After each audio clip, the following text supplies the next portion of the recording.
Break पर जाने से कबल हम जो बात कर रहे थे पाकिस्तान की शिकस्त की वजूहात के हवाले से थोड़ी सी और बात करते हैं। 15 विकेटें पाकिस्तानी बॉलर्स ने ली ऑस्ट्रेलिया की इनिंग्स में और 26 टेस्ट मैचेस में सिर्फ 2 मरतबा ऐसा हुआ जब पाकिस्तान ने ऑस्ट्रेलिया को दोनों इनिंग्स में आउट किया हो। और 15 में से आप देखें कि 6 और 7 विकेटें खुर्रम जमाल की और 7 विकेटें आमिर जमाल की और 5 विकेटें खुर्रम शहजाद की। तो बाकी क्या कर रहे थे? मैंने आपको बताया ना इकबाल भाई, बहुत फ़र्क है कैलकुलेशन, प्लान और उसको एग्जीक्यूट करवाने के लिए फोर्स करना।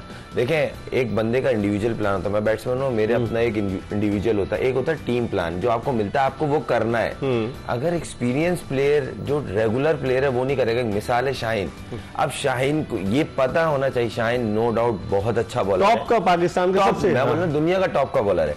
मगर इस मैच में जो मिस्टेक हुई ना, सबको पता है, मेरा एक टूर है ऑस्ट्रेलिया का, मैंने जो वहां देखा गेंद सीम नहीं होता, ये वहां सीम करने की कोशिश कर रहे हैं। दुनिया में जो रेशो, मैंने आज थोड़ी सी, आपको पता है मेरा शौक है, मैंने कैलकुलेशन की, मैंने थोड़ा रीड किया, दुनिया में जितने भी सीम बॉलर ऑस्ट्रेलिया गए हैं वो सब स्ट्रगल हुए हैं और उनमें वन ऑफ द बेस्ट जो है ना वो जेम एंडरसन है। जब वो स्ट्रगल कर सकता है तो कोई भी स्ट्रगल कर सकता है। तो वहां पे एक तो जो बॉल मार के बॉल करता है जिसको हम बोलते हैं हार्ड लाइन पे हिट करना, दूसरी बात जिसका पेस होता है।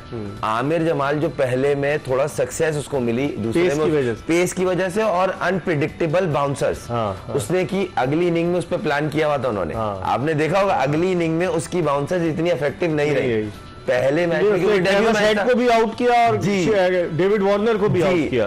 पहली इनिंग में उन्होंने देखा नहीं था, पहला मैच था, पहली इनिंग थी, उसके बाद उसके प्लानिंग उसके अगेंस्ट करके आए और उसके हिसाब से खेले। तीसरी बात ये कि आपको यहाँ पे एक बॉलर शॉट पड़ा जो स्पिनर की सूरत में था, जिस तरह का पिच था आपको बाउंस मिलना ही मिलना था। सलमान आगा ने एक भी विकेट नहीं ली। देखें, एक चीज तो कन्फर्म, या तो फहीम अशरफ बैठेगा या सलमान अली आगा बैठेगा, क्योंकि आप अगर as a spinner plus batsman खिला रहे हैं सलमान आगा को तो उसके साथ ज्यादती है। सही। अगर आप फहीम को एज ए ऑलराउंडर खिला रहे हैं वो भी ज्यादती है, क्योंकि उसकी 122 125 स्पीड आ रही थी। इस पे हम बात करेंगे, लेकिन इस वक्त हमें टेलीफोन लाइन पर लाहौर से ज्वाइन किया पाकिस्तान के former test fast bowler, qualified cricket coach Abdul Rauf ने।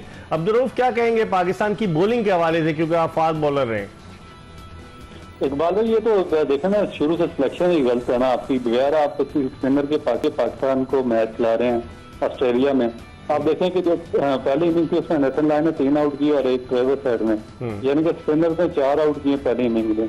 उसके बाद दूसरी इनिंग में फिर उन्होंने 3 विकेट ली हैं। तो इसका मतलब है कि इसमें जितनी हेल्प फास्ट बॉलर के लिए थी उतनी ही स्पिनर के लिए थी, और आप बगैर स्पिनर के साथ चले गए टेस्ट मैच खेलने के लिए।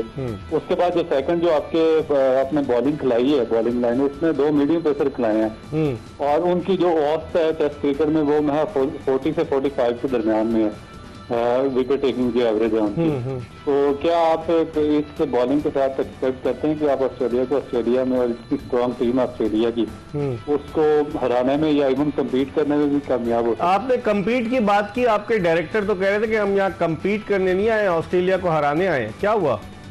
देखें, वो तो मेरा ख्याल है कि एक हनीमून टूर है, उस पर गए हुए। आप देखेंगे 18 बंदों की मैनेजमेंट लेकर वहां पर चले गए हैं और 2 बॉलिंग कोच गए हैं और एक स्पिन बॉलिंग कोच है। स्पिन बॉलर ही नहीं आपके पास, स्पिन बॉलिंग कोच साथ गया हुआ है। उसके बाद वो नुमान अली, मेरा ख्याल है कि वो उसकी एज का जिस एज के सईद अजमल अब्दुर्रहमान पे, तो अब वो अपनी एज के बंदों को सईद अजमल वहाँ पर कोचिंग करेंगे।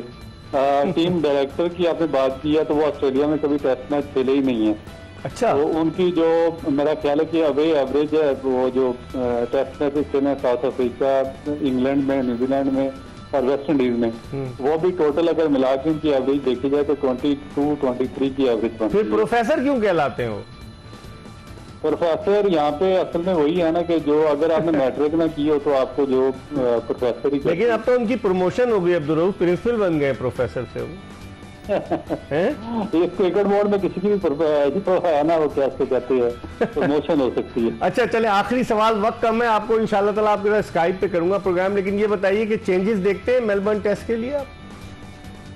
मेरा ख्याल है कि स्पिनर इंक्लूड करेंगे, एक जो ये आउटस्टैंडिंग किस्म के ऑलराउंडर उन्होंने खिलाए थे उनको रिप्लेस कर देंगे स्पिनर के साथ। ठीक है, तो बहुत बहुत शुक्रिया अब्दुल। आउटस्टैंडिंग ऑलराउंडर से खुर्रम, आप हंस रहे हैं, क्या वजह क्या है? नहीं देखें, वही बात उन्होंने भी कही जो मैं आपसे 2 दिन से कह रहा हूँ। देखें, आप जिनको ऑलराउंडर कह रहे हैं वो ऑलराउंडर नहीं है, बेन स्टोक नहीं है। बेन स्टोक अभी भी 140 पे बॉल करता है। हैरत अंगेज इंकशाफ किया, मुझे नहीं पता कि मोहम्मद हफीज ऑस्ट्रेलिया में टेस्ट मैच ही नहीं खेलेगा। अब इससे अंदाजा लगाए ना, ये बात सच है। मेरे साथ टूर पे थे वो, मेरे साथ उस टूर में भी इन्होंने एक भी मैच नहीं खेला था। टूर पे गए? जी जी, मेरे साथ जो टूर गया था उस पे भी उन्होंने 2010 की बात कर रहे हैं? जी जी, उसमें भी इन्होंने एक भी मैच नहीं खेला था। अच्छा। क्योंकि देखें, टेस्ट मैच में इनकी जगह ही नहीं बनती थी, सीधी सी बात है, कोई क्रिटिसाइज नहीं है, जो स्टैट्स थे वो उस पर बात हो रही। दूसरी बात ये कि ना, मैंने आपको पहले दिन एक चीज बोली थी सर, आपने एक बताया था कि इन्होंने, हफीज भाई ने स्टेटमेंट दिया हम बेसबॉल क्रिकेट खेलेंगे। भाई आप अच्छी क्रिकेट खेलें, यही बहुत है। क्योंकि देखें, जिस जगह आप जा रहे हैं ना, वो दुनिया में वैसी बहुत मुश्किल कंडीशन है। हाँ। और दुनिया की आप भाई टीम नहीं है, हर टीम स्ट्रगल करती है, मगर उसके प्लान्स होते हैं। सिवाय इंडिया के, इंडिया पिछली दफा उसने हराया, इंडिया ने एक अगर हारा तो अगला टेस्ट में जीता था। हाँ, और उनकी बॉलिंग ने प्लान करके आए थे कि इनके बैट्समैन को कहाँ बॉल करनी। आपने पहली इनिंग में जो मिस्टेक्स की, दूसरी इनिंग में वही की, और फिर आप प्रेस कॉन्फ्रेंस में बोल रहे हैं हमारे बॉलर ने अच्छी बॉलिंग की। मतलब मैं हैरान हूँ, अगर आप इस बॉलिंग को अच्छा कह रहे हैं। 487 रन करवा दिए, 400 रन आपको रख के उन्होंने प्लेट में दिए, आइए और हम आपको बॉल करेंगे। हाँ। हम बताएंगे आपको बॉल होती क्या है। और आज उन्होंने बड़ी प्लानिंग से उन्होंने टी के 1 घंटा पहले डिक्लेयर कर दिया जी, था। और ऑस्ट्रेलियंस ने बॉल थोड़ा सा आगे किया। आपने सबसे अच्छी चीज अब्दुल्ला शफीक कैसे आउट हुआ? सब हमारे पास जो इस टाइम बेहतरीन बैट्समैन है, सारे प्लेयर अच्छे हैं, वो है बाबर आजम।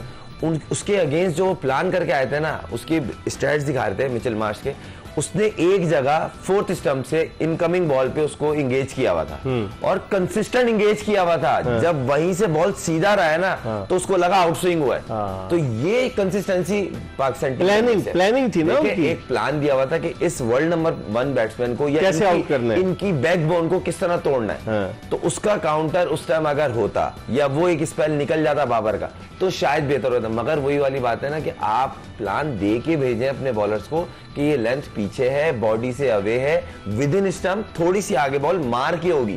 आप दोनों इनिंग में सेम पैटर्न पे बॉल कर रहे थे, नया बॉल को छोड़ना, उसके बाद रिवर्स का इंतजार कर रहे थे। ऑस्ट्रेलिया में इतना रिवर्स नहीं होता, वहां बाउंस होता है, और जो मार के बॉल करता है, जिसको हम बोलते हैं हार्ड हैंड से मारता है, उसका बॉल किक करता है। आपके एक तो सारे बॉलर 90% जो बॉलर अभी टीम में गए ना, वो सारे 140 मैक्सिमम है। हसन अली जो बेंच पे बैठा वो भी 140 कर रहा, वो भी फुल फिट हुआ। तो शाहीन 140, मगर 150, 145, 140 इस पेस पे आप मुस्तकिल खेल रहे हो, और एक हटता है फर्स्ट चेंज में तो दूसरा जो आ रहा है वो भी 145 वाला है। फिर उनको एरिया पता है, फिर अनइवन बाउंस, तो मुश्किल हो जाता है। सही, इस पर हम मजीद बात करेंगे। हम एक ब्रेक ले रहे हैं, खुर्रम मंजूर हमारे साथ मौजूद हैं। ब्रेक के बाद जब वापस आएंगे तो इस टेस्ट मैच के हवाले से, और फिर मेलबर्न में जो टेस्ट मैच 26 दिसंबर से शुरू हो रहा है उसके हवाले से बात करेंगे। कहीं जाइएगा नहीं, हमारा इंतजार कीजिएगा।